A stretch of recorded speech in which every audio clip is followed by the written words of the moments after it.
برای کابینەیان هەم هیچ دەستپێکردنا کاری خۆڤە دیگەلک سەکتەران دە بدەهین پرۆژەین استراتێژیکێک و لەدارخستن کو ji bo pêşeroja Kurdistanê ji bo stratejiyan pêşeroja herêma Kurdistanê binamayek bihêz û qayim peyda dikin. Hüseyin Ahmed Mustafa pisporê avorî li Stûdyoya Kurdistan 24 mêvanê me ye bi xêr hatî. زۆر سپاس. بەڕاست حوسێن بەخێر بێن. زۆر سپاس بۆ جەناب. زۆر باس لە ژێرخانەکەین بەتابەت لە کابینی نوێمە زۆر باسی لێکرا. ژێرخان چییە بە چی وترێ ژێرخان؟ بەڵێ ئەگەر بە زمانێکی سادە بۆی بینەران لێمان تێبگەن گوێگران لێمان تێبگەن ژێرخان ئاماژەیە بۆچی بۆ کۆمەڵێ پێک هاتە ئاسانکاری بنەڕەتی بنیادنانی ڕێکخراو کە ئەمانە خۆی دەبینێتەوە لە چی لە پرد تۆڕی ڕێگەوبانی پێشکەوتوو دامەزراوەی ئاوەڕۆ سیستمی ئاوی پاک سیستمێکی تەندروستی پێشکەوتوو سیستمێکی پەروەردەی هەموو ئەمانە پیان دەگوترێت ژێرخان ئەمانە ئەگەر بە وردی و بە دابەشکراوی قسان لەسەرکەین یەکێک لە هەوڵە بەرچاوەکانی حکوومەتی هەرێمی کوردستان کابینەی نۆ ئیشکردن بووە لەسەر ژێرخانێک کە ئاماژە بێ بۆ ئابوووریەکی تۆکمە ئابوووریەکی ڕاستەقینە ئابوووریەک بتوانێت بەرگەی قەیران بگرێت بۆ چەندین ساڵ بمێنێتەوە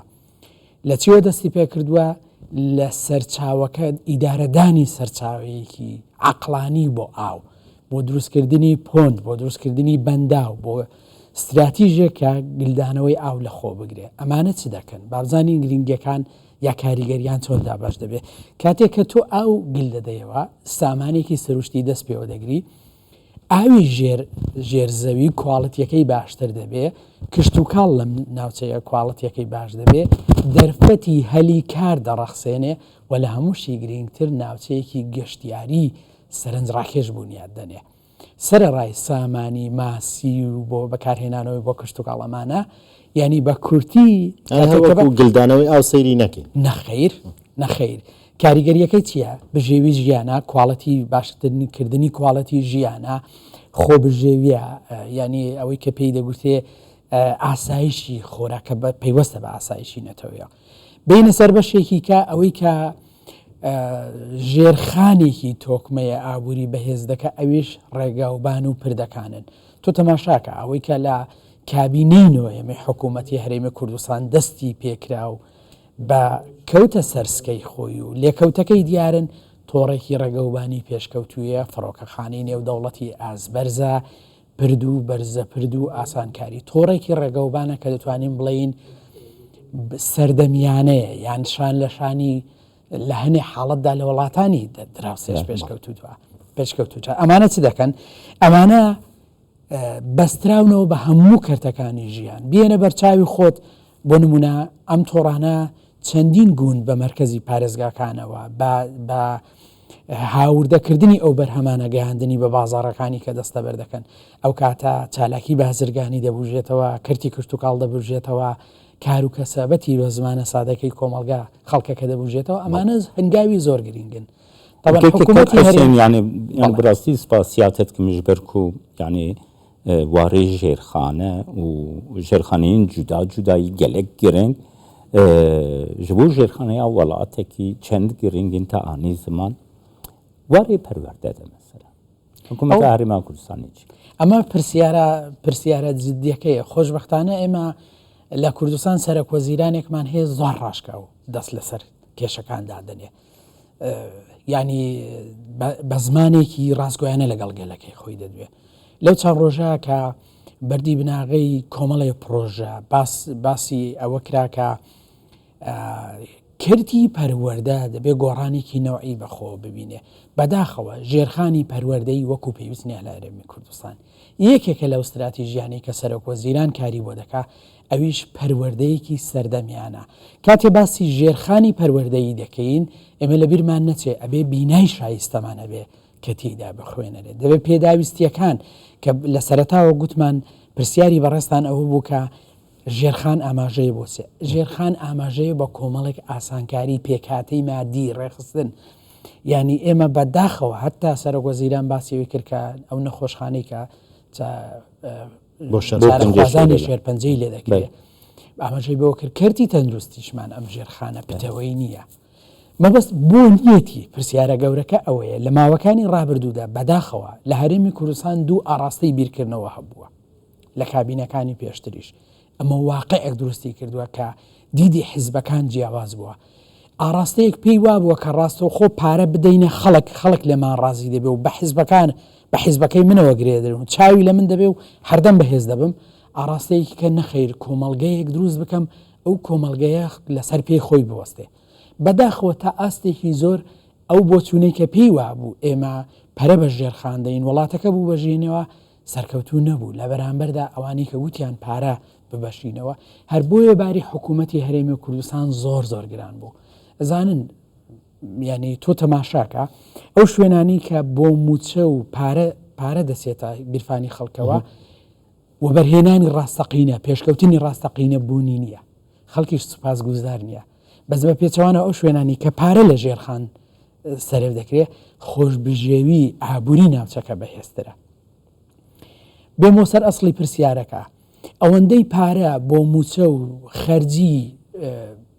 زۆر ڕۆیشتووە دەرفەتی ئەوە نەبووە بەڕاستی لە کاتێکدا پارێکی زۆری هاتوتەوە کوردستان ئێستا دەرەکردن بەو کێشەیە زۆر بەهێزە بە تایبەت ئەو کارنامەی کە کابینەی نوێ لەسەری دامەزرا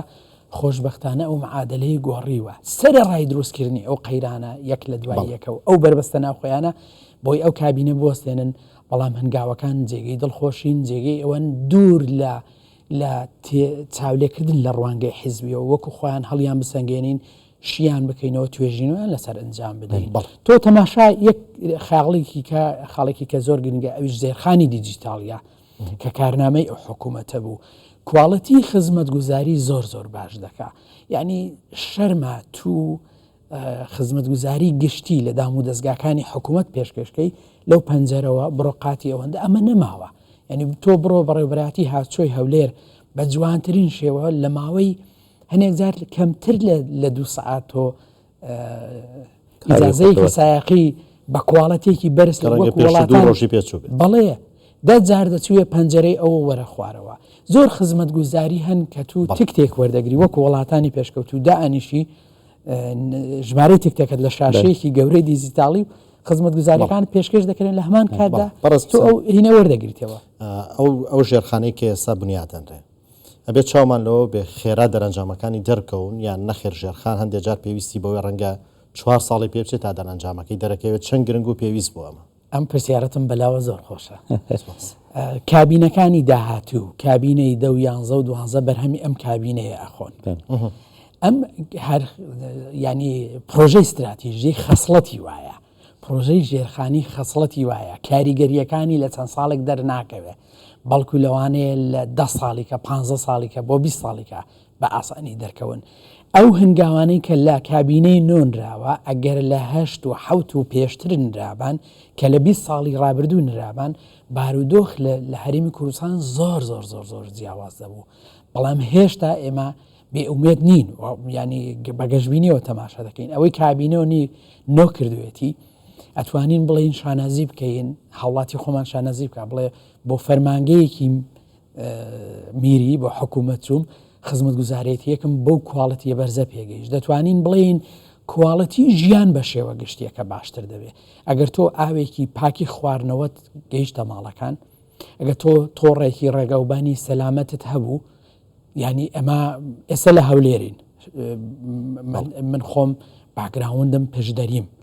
بەڵام تۆ بە ئینسافەوە تەماشاکە ئەو ڕێگەوبانەی کە لە سنووری هەولێر و دهۆک و ئەو ناوچانە هەیە کوواڵەتیەکەی چەند فەرقی هەیە لەو ڕێگایی کە هەنێک شارێ و قەزا و ناحیەی بە سنووری پارێزگای سلێمانی دەبەستێتەوە هەنێک ڕێگە هەیە بەداخەوە ناوی ڕێگەی مەرگیان لێناوە بۆیە کە دەڵێن پرۆژەی ژێرخانی کوواڵەتی ژیان باشتر دەکات پەیوەندی بەوەیەوە کە ینی دەرفەتی گیان لە دەزانی سەدان کەس کەم دەکاتەوە ئەمانە پەیوەستی بە کۆمەلگەیەکی ساخلەما پەیوەستی بە تەندروستی کۆمەلگاوەیە بەڕاستی